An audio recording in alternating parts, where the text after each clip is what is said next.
J'ai réussi à me débarrasser de mes frères et sœurs et de mes parents. Donc du coup, petite vidéo, la première de la série. Si tu ne sais pas quel est mon défi pêche et que tu as raté la vidéo d'introduction, je te la mets en description. Tu peux y poser ta question pour que j'y réponde en vidéo, histoire de t'occuper pendant le confinement. Et moi, ça me permet de faire du contenu sur ma chaîne. Voilà, une pierre deux coups, c'est pas mal. Aujourd'hui, première vidéo, on va un petit peu comparer le casting et le spinning.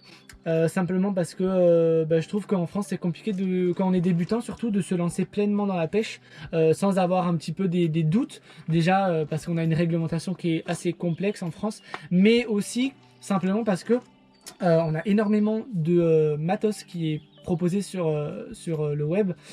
Et c'est l'embarras du choix en fait, on ne sait pas quoi prendre, on sait pas, avant même de savoir la puissance de la canne qu'on va prendre, on va déjà savoir si on va prendre du casting ou du spinning. Donc je me suis dit autant commencer par les bases, donc c'est parti, aujourd'hui on va voir un petit peu, on va comparer le casting et le spinning. Avant de commencer, je tiens à dire que pour le moment, ça peut sembler un petit peu bête et pourquoi je fais cette vidéo, je vais pas passer, je vais être non crédible.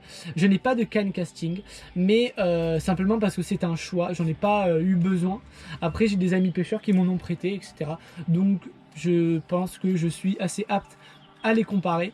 Voilà. Ensuite, vous pouvez vous faire votre propre idée, mais moi, voilà, je me suis dit, j'ai un petit peu de connaissances, donc pourquoi pas vous les partager.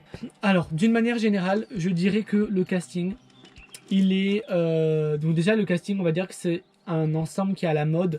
Ça a été inventé aux États-Unis, donc ça arrivait en France et ça a commencé à prendre de l'ampleur environ voilà, ces 10 dernières années. Donc du coup, je pense que le casting, de manière générale, il est plus idéal pour pêcher avec des gros leurres, pour faire des pêches assez lourdes. Et là, je pense à la pêche du big bait, où on va utiliser des leurres de plus de 100 grammes, avec des leurres qui peuvent aller jusqu'à 25 cm. On va vraiment armer toute la journée pour lancer, etc. Je trouve pour le confort de pêche, c'est quand même bien plus intéressant. Déjà parce que le moulinet, il est à mes yeux beaucoup plus puissant qu'un moulinet spinning, simplement parce que déjà voilà, quand on va ramener le fil dans l'axe en fait de la bobine dans laquelle il va s'enrouler autour de la bobine, alors qu'avec le spinning on a la bobine ici et on a voilà, le fil qui va dans la prolongement de la canne, et ce qui fait que le fil il est à 90 degrés pour s'enrouler autour de la bobine. Et ça, je trouve ça pas très pratique parce que ça tire dans la canne. Pour faire 10 lancers, ça va. Quand on fait toute une journée de pêche à la longue, c'est un peu épuisant, surtout qu'en spinning on est obligé de mettre le doigt pour lâcher, pour du coup envoyer notre leurre. Et si on n'a pas un sort de petit gant qui nous protège l'index, il me semble que c'est l'index, hein, et ben ça nous use le doigt et honnêtement ça fait très mal à la fin de la journée. Donc voilà, d'une manière générale, je dirais que le casting c'est plutôt destiné à la pêche en big bait. Ensuite, on peut utiliser le casting pour pêcher avec un ensemble polyvalent 10-30 grammes 7-21.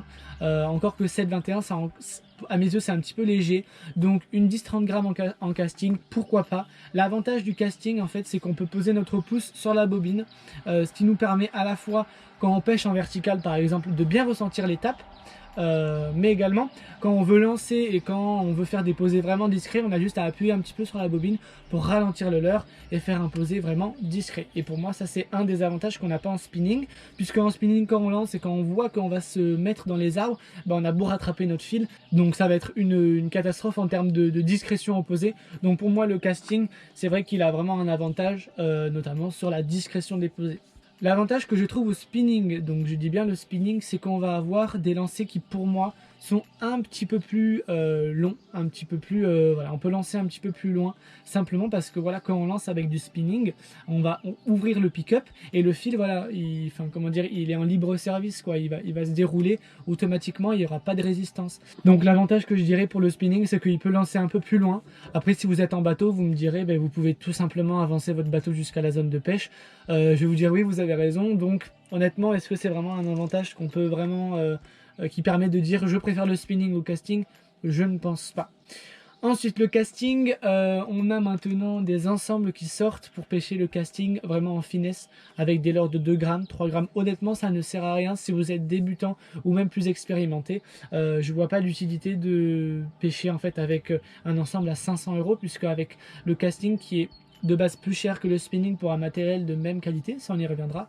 Le casting pêché avec vraiment des ensembles très fins et très légers, honnêtement je vois pas qu'est-ce que ça apporte en plus du spinning alors que le matériel coûte beaucoup plus cher.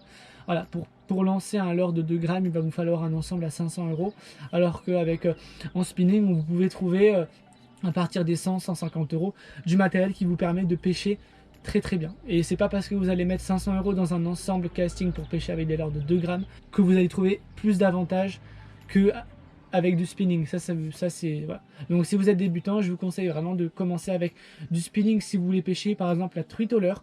Le casting c'est vraiment destiné pour la pêche, par exemple moi le power fishing qui consiste un petit peu à chercher les poissons actifs. Alors, on va pas trop insister sur les zones, on fait 2-3 lancers histoire de voir s'il n'y a pas un poisson qui veut mordre et on change de poste. Je dirais là par contre que le casting il va être un petit peu plus efficace parce que voilà, on a un système qui permet d'être plus rapide. On n'a pas notre seconde main qui doit être opérationnelle pour ouvrir le pick-up, etc. Là, on peut vraiment faire tout d'une main. Avec notre main gauche, si on est droitier, on tient juste le talon et on lance. Voilà. On peut faire tout d'une main. On peut lâcher du fil avec le pouce, hein, donc c'est en bas. Hein, tac, on lâche du fil. Et pour mouliner, bon, c'est comme un moulinet spinning. On utilise notre main gauche si on est droitier ou notre main droite si on est gaucher. Voilà, alors pour ce qui est du casting, je pense que notamment en hiver, donc là c'est vraiment des petits détails mais qui selon vous peut-être peuvent faire la différence. En hiver quand on pêche en vertical, donc la verticale pour ceux qui ne savent pas, c'est là on pêche en vertical, généralement les persilés, donc cendres et perches. On vient en fait gratter le fond avec l'éco-sondeur, on vient voir où sont les poissons. Utiliser un ensemble de casting quand on est embarqué par exemple, ça permet à la fois d'une part d'avoir notre main gauche au chaud parce qu'il fait froid, d'autre part d'avoir notre main gauche au chaud avec la télécommande si on a une télécommande pour le moteur. Donc ça nous permet vraiment de contrôler sans pour autant, voilà, avec le moteur toujours guidé manuellement en fait. Et ça nous permet en fait, l'ensemble casting nous permet vraiment de tout contrôler avec une seule main, puisque comme je vous ai dit, quand on pêche en vertical, on n'a pas besoin de mouliner énormément, hein. On vient juste changer la hauteur de pêche et voilà, on peut lâcher du fil avec notre main droite, etc. On peut également bien évidemment pêcher en vertical avec un ensemble de spinning, c'est ce que je fais et honnêtement en termes de sensation, je dirais que c'est un peu pareil que le casting. Le casting, on a notre pouce sur la bobine qui nous permet vraiment d'avoir vraiment toutes les sensations. Et en spinning, honnêtement, moi, je trouve que c'est un peu la même chose. Moi, je tiens mon fil en même temps, ce qui fait qu'on a exactement la même sensation. Ensuite, je dirais qu'on a en casting un meilleur contrôle du leurre. C'est quelque chose que j'ai remarqué quand je pêchais et je les vois avec... parce qu'il y a d'autres pêcheurs qui partagent mon opinion. Je trouve qu'on a un meilleur contact avec le leurre qui nous permet, quand on fait des animations en tiré, en fait, quand on fait des pauses, en spinning, on a souvent du mal en fait à sentir le poisson quand il est inactif en fait dans l'eau, le leurre quand il est inactif. Alors qu'en casting, je pense qu'on a plus de contact avec le leurre et quand on a une attaque à l'arrêt, je trouve qu'on la ressent mieux dans la canne. Voilà. Après, c'est peut-être une histoire personnelle, hein, mais en tout cas, c'est ce que je pense. Alors également, et ça honnêtement je pense que c'est un détail qui peut faire la différence, en tout cas si j'achète du casting c'est bien pour ça, quand on pêche en big bait notamment, on a vraiment en casting la canne qui est vraiment dans le prolongement de notre bras. La particularité de la canne casting, c'est que les anneaux sont vers le haut et le moulinet est sur la canne en fait, et alors qu'en spinning c'est tout l'inverse. Comme la canne est dans le prolongement du bras, je trouve qu'on a quand même des sensations qui sont un petit peu plus précises et surtout lors du ferrage, on a vraiment un ferrage qui est pour moi beaucoup plus efficace, vraiment par réflexe en fait, puisque c'est vraiment tout l'avant-bras qui est au contact de la canne. Alors qu'en spinning, honnêtement, c'est plus le poignet. Et voilà, on a moins de stabilité, je dirais. Pour ma part, si je devais choisir un type d'ensemble, je choisirais le spinning. Simplement parce qu'avec le spinning, on peut lancer des leurres de très petite taille avec beaucoup de précision. Et c'est là, la précision, on l'a pas avec le casting quand on pêche la truite au leurre. Voilà, donc déjà, pour ce qui est de la pêche de la truite au leurre, je préfère le spinning. Ensuite, avec une canne 10-30 grammes avec un moulinet taille 2000, on peut vraiment avoir une pêche polyvalente. On peut pêcher un petit peu tous les carnassiers, voilà, avec un ensemble spinning. Et ensuite, même si le casting est un petit peu plus confortable pour moi, on peut quand même pêcher le big bait avec des ensembles spinning. Ça fera très bien l'affaire, vous pourrez pêcher sans aucun souci. Après, c'est histoire de confort de pêche. Maintenant on va parler un petit peu de prix, parce que effectivement hein, quand on pêche, utiliser du matériel c'est bien, mais utiliser du matériel pourri à 20 €, ça va plutôt vous mettre dans l'embarras et ça va pas vous inciter à pêcher correctement. Il faut savoir de base que pour un matériel de même qualité, qui va vous permettre d'avoir un petit peu les mêmes sensations, vous allez dépenser plus cher en casting qu'en spinning. Quand j'achèterai du casting, c'est pas le premier ensemble à 50 € à Decathlon que je vais aller acheter. Pour moi, quand on achète du casting, il faut vraiment mettre le prix, surtout dans le moulin.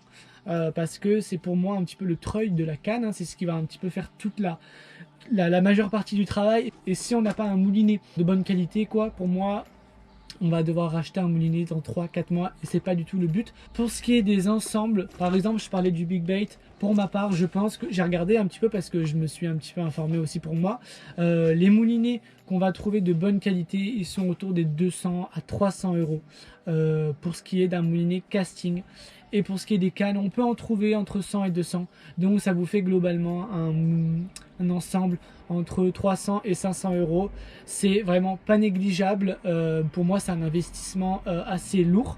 Mais voilà, comme je vous dis, en tout cas en casting, je préfère mettre l'argent pour avoir de la qualité et vraiment avoir voilà, un ensemble qui me tient la route pendant plusieurs années. Et au moins, j'en parle plus. Ensuite en spinning, moi j'ai débuté en spinning simplement parce que à l'époque j'avais pas tellement de casting. Enfin je dis à l'époque mais bon hein, c'était il y a une dizaine d'années donc c'est un peu ça. Le casting n'était pas trop là, aujourd'hui c'est plutôt un phénomène de mode. Ensuite pour les ensembles spinning, moi j'ai commencé avec les ensembles spinning simplement parce que pour moi c'était plus abordable et simplement que j'ai commencé parce qu'à l'époque il n'y avait pas tellement de casting. Par exemple encore aujourd'hui j'utilise des cannes, par exemple j'utilise la Finesse Game donc de chez Gunky en 0,5-7 grammes qui me permet un petit peu de toucher à l'ultra léger tout en utilisant des leurres qui sont 6-7 grammes qui sont quand même des leurres conséquents. Ça me permet vraiment d'avoir de bonnes sensations. C'est une canne que j'ai acheté 50 €, dans les 50 €. J'ai utilisé également un moulinet. Le moulinet, je vais vous le dire ce que c'est. C'est un moulinet taille 1000 que j'ai acheté à Decathlon. Donc c'est le Revros E103A. Je ne sais pas si on va bien voir, je ne sais pas si ça fait la mise au point. Mais en tout cas, c'est un moulinet qui coûte 50 €. Ça nous fait un ensemble à 100 € qui permet de pêcher correctement. Moi, c'est ce qu'il me fallait. Comme j'ai une pêche un petit peu polyvalente et que je pêche à la fois le black bass, le brochet, la perche, le cendre, pas encore le silure, mais également la truite, je voulais pas mettre 500 € à chaque fois dans les différents modes de pêche parce que je n'ai pas encore l'argent. Donc voilà, ensuite vous pouvez trouver également pour la pêche au big bait avec du matériel spinning. Vous pouvez par exemple trouver pareil hein, des cannes qui coûtent dans les 90 €, des cannes relativement courtes, hein, entre 1,80 m et 2,20 m, pas plus, avec une puissance 50-150 grammes. Là ça sera bien pour faire le big bait. Un moulinet puissant, vous allez en trouver dans les 50, 60, 70 €. Ça vous fait un ensemble de moins de 200 € pour pêcher avec du matériel solide. Donc pour moi, comparé à du casting, il y a, en tout cas quand on est débutant, voilà. Donc, si en fait le poisson que tu recherches c'est la truite, tu vas la pêcher au leurre. Pour moi c'est vraiment un ensemble de spinning qu'il te faut. Pas la peine de vider ton porte-monnaie pour acheter du matériel casting, juste histoire de se la péter. Regarde, j'ai un matériel casting, après tu fais ce que tu veux de ton argent, je vais pas regarder ton compte bancaire. Mais en tout cas voilà, ce que je peux te conseiller c'est commencer avec du matériel spinning si tu pêches globalement avec des leurres de moins de 10 grammes. Ensuite, si tu passes sur une pêche plus polyvalente avec des cannes dont la puissance 10-30 grammes, tu peux utiliser du casting. Et voilà, tu vas devoir y mettre un peu plus d'argent avec des ensembles 300-400 €. Ce que je tiens à préciser, c'est que quand on est débutant, on ne sait pas forcément ce que c'est un pick-up, on ne sait pas forcément ce que c'est le frein avant, le frein arrière. Et c'est également la même chose pour le moulinet casting. Donc, je vais pas vous dire allez plutôt vers du spinning parce que c'est plus facile à utiliser. Quand on est débutant, on n'a aucune idée de ce que c'est un moulinet spinning et casting. Donc qu'on apprenne avec un moulinet spinning ou casting, le niveau de difficulté pour moi ça va être le même. Donc je vais pas vous dire allez vers du spinning, ça va être plus facile. Voilà. Si vous voulez, si vous avez les moyens, etc., vous pouvez utiliser du casting. Bien évidemment, comme dans toutes les pêches et dans toute autre activité, il va y avoir un temps d'adaptation pour pêcher correctement, pour faire des posées propres, etc. Mais globalement, le casting n'est pas forcément plus difficile. Il y a peut-être plus de réglages, mais quand on comprend en fait ce qu'on fait, Voilà, il n'y a pas tellement de différence. Pour ce qui est de la pêche avec les big baits, donc des gros leurres, je conseillerais plutôt d'utiliser des ensembles casting, simplement parce que ça va être beaucoup plus confortable. Et voilà, après, voilà, il faudra y mettre le prix. Avant de finir, si cette vidéo t'a apporté quelque chose, si voilà, je t'ai un petit peu éclairé, fais-le moi comprendre en likant la vidéo, c'est gratuit. Et tu peux également t'abonner, ça me fera plaisir et ça m'encourage énormément. J'espère que cette vidéo t'a plu en tout cas. Je te dis à demain pour la deuxième vidéo de ce défi. N'oublie pas également, si tu souhaites poser ta question, tu as le lien dans l'espace description en dessous de la vidéo. Salut!